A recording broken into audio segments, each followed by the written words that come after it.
तिचा आवाज पण किती बेसूर आहे, तरीही गाडी गात असते. ही कोणी स्टार बीर नाहीये, समजलीस? ही भिकारी आहे, भिकारी. तेव्हा प्रियाने तिच्या मोबाईल फोन मधून एक फोटो दाखवला. हे बघ, या माझ्याच शहरात राहत असत. एकेकाळी या माझ्या आईच्या खूप चांगल्या मैत्रीण होत्या. तेव्हा प्रियाने त्या बाईसोबत घडलेली सगळी कहाणी सांगितली. प्रिया म्हणाली, ही गोष्ट त्या वेळची आहे जेव्हा मी छोटी होते. या आमच्या द्वारका नावाच्या छोट्याशा गावात आपल्या वडिलांबरोबर राहत असत. यांच्या आईलाही गाण्यांची खूप आवड होती. त्या नेहमी गावच्या मंदिरांमध्ये, गुरुद्वारांमध्ये गाणी गात असत. पण बऱ्याच वर्षांपूर्वी कीर्तीच्या आईचं आजारपणामुळे निधन झालं आणि त्यांचं मोठी सिंगर व्हायचं स्वप्न अपूर्णच राहिलं.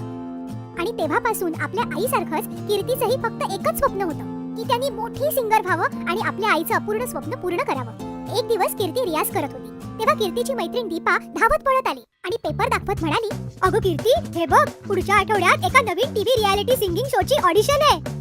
त्याची बातमी छापून आली आहे. तू का नाही ट्राय करत? बघ.